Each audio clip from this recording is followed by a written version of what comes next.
A unificação dos estudos da eletricidade e do magnetismo com a criação do eletromagnetismo ocorreu em 1820, quando Ørsted descobriu que a corrente elétrica, ao passar por um condutor, também provocava efeitos magnéticos. E isso ocorre porque a corrente gera um campo magnético com linhas de forças circulares ao seu redor.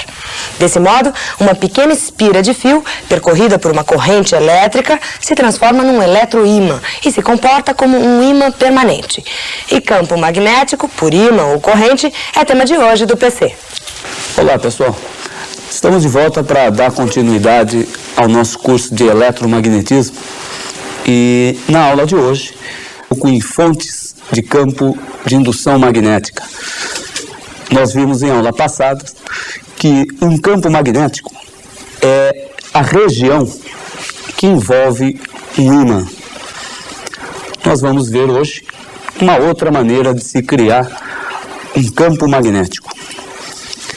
Nós vimos aulas passadas que para visualizar o campo magnético num ímã em forma de barra, nós poderíamos utilizar um ímã em forma de barra, ou um ímã de formato qualquer, uma palhinha de aço e uma folha de papel. Colocando-se a folha de papel sobre o ímã e esfregando-se a palhinha de aço sobre esse papel, nós podemos visualizar as linhas de indução do campo magnético. E vimos também que essas linhas, elas partem do polo norte do ímã e se dirigem para o polo sul desse ímã. Uma outra maneira de se criar um campo magnético é utilizando-se uma corrente elétrica. Sempre que nós tivermos uma carga elétrica em movimento, esta carga elétrica cria ao seu redor um campo de origem magnética. E no começo do nosso curso nós vimos carga elétrica em movimento ordenado é a corrente elétrica. Desta forma, a região que envolve um fio condutor, por onde passa uma corrente elétrica, é uma região de campo magnético. Você pode anotar esse primeiro resuminho importante. Uma corrente elétrica cria ao redor do condutor um campo magnético. Nós devemos agora caracterizar o vetor indução magnética, o vetor B. Mas antes de falarmos no vetor B, vamos falar um pouquinho sobre as linhas de indução desse campo magnético. Se nós tivermos inicialmente um condutor retilíneo percorrido por uma corrente elétrica, as linhas de indução são circunferências concêntricas, isto é, circunferências com o mesmo centro, com centro no condutor. Além disso, elas são circunferências coplanares no mesmo plano. E este plano é um plano perpendicular ao condutor retilíneo. Se nós olharmos para esse condutor de frente, as circunferências estariam circundando o fio, circunferências concêntricas. Um detalhe importante é descobrirmos o sentido dessas linhas. No caso de um ímã, elas partem do polo norte e se dirigem para o polo sul. Mas para o caso de um condutor retilíneo, nós devemos aplicar a chamada regra da mão direita. É uma regra bem simples de ser utilizada, muito mais simples do que a regra da mão esquerda que nós vimos em aulas passadas. Você deve se lembrar que para a regra da mão esquerda, nós devemos colocar os 3 dedos da mão esquerda dessa maneira. O polegar representa a força, o dedo indicador representa o campo de indução magnética B e o dedo médio representa a velocidade da carga ou a corrente que passa no condutor. Para a regra da mão direita, a coisa é bem mais simples. Ela diz apenas que nós devemos segurar o condutor de forma a que o polegar fique no mesmo sentido da corrente I. Os dedos restantes da mão vão nos indicar o sentido das linhas de indução que circundam esse fio. Você deve estar achando difícil visualizar isso. Nós temos uma figura que vai facilitar um pouco. Nesta figura, nós temos um fio condutor retilíneo, disposto verticalmente e percorrido por uma corrente I de baixo para cima.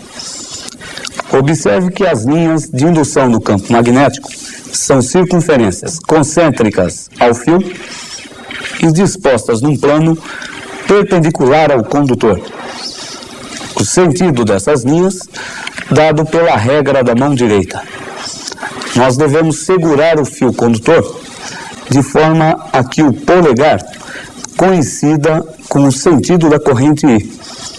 Os outros dedos da mão vão nos indicar o sentido das linhas.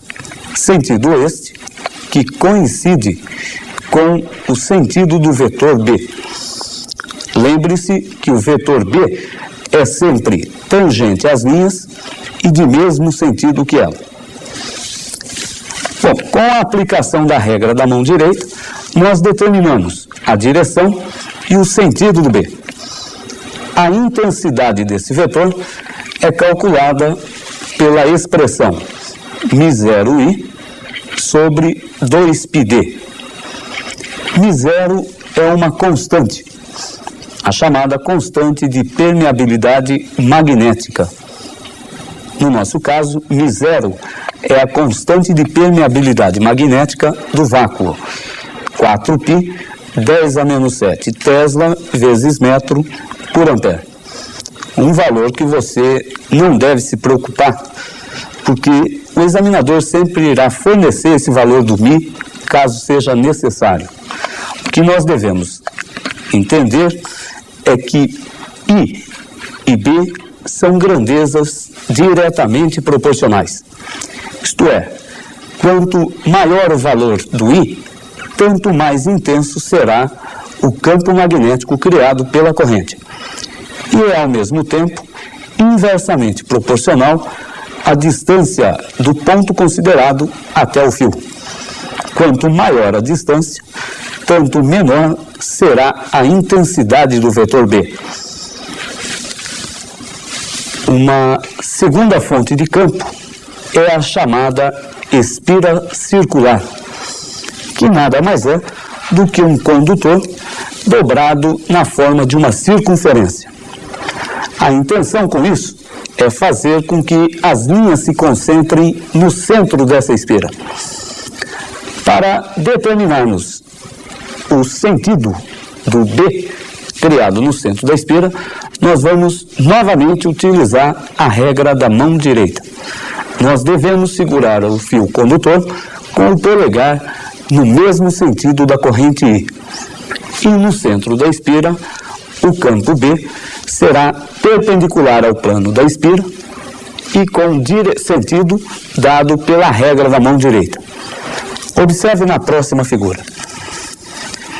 Nós temos aí uma espira condutora de raio R, percorrida por corrente, que aqui na nossa figura tem sentido anti-horário. Nós devemos segurar o fio condutor de forma que o polegar coincida com o sentido da corrente I. As linhas passarão por dentro da espira no sentido indicado na figura. E o campo, em seu centro, será perpendicular ao plano determinado pela espira e com intensidade dado pela equação μ0i sobre 2r, onde r é o raio da espira. O μ0 é o mesmo que nós vimos agora há pouco, a constante de permeabilidade magnética. Observe que aqui também a corrente I e o campo B são diretamente proporcionais. Quanto maior a corrente, tanto mais intenso será o campo no centro da espira.